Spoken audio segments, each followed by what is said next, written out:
Možete sjesti.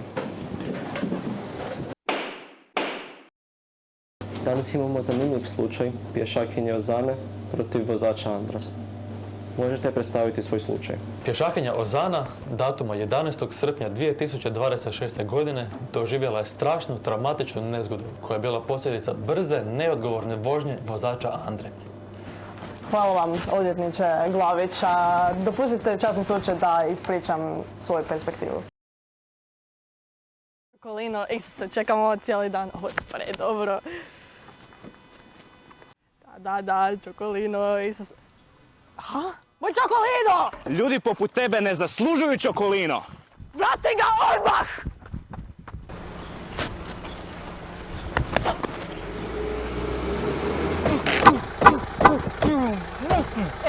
Znači, lik mi je pobjegao za Čokolinom. Samo sam htjela svoj Čokolino, znači, nisam ništa mislila kao...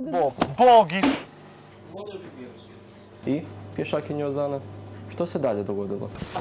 Pa, časni slučaj, onda me vozač Andro pita kako ja to hodam, gdje mi je dozvola. Dobro vam je rekao. Što se onda zbilo u postaji?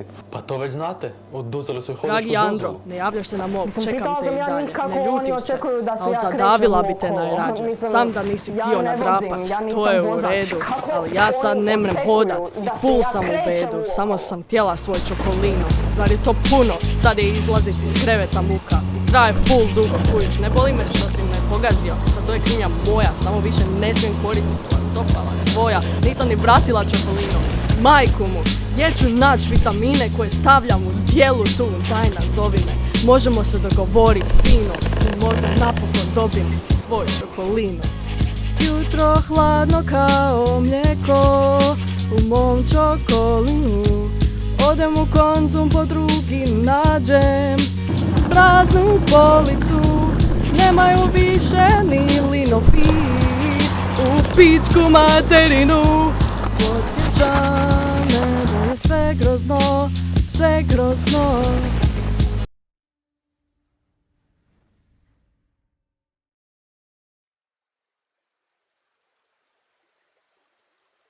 Moje ime je Medvjedić Lino, tebi spremam prirodno i fino.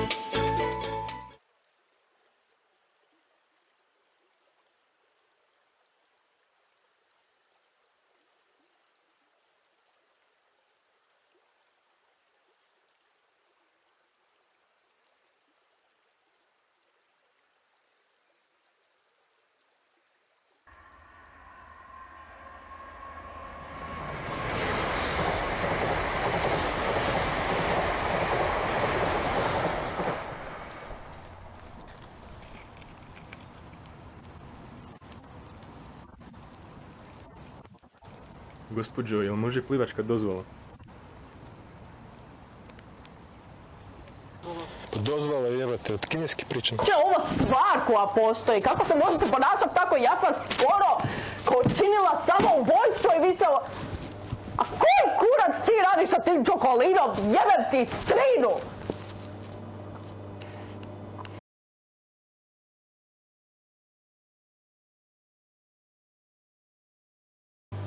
Snimam.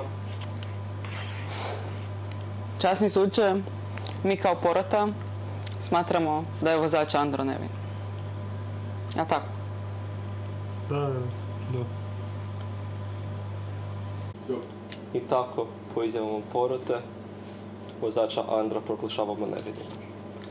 A za vas, pješakinjo Ozana, imamo strogu kaznu. Vama se oduzima licenca za umiranje. I tako, dragi gledatelji, odslužena je kazna. A što vi mislite da sam ja trebao učiniti? Mislite li da je kazna... Ti ćeš umrijet!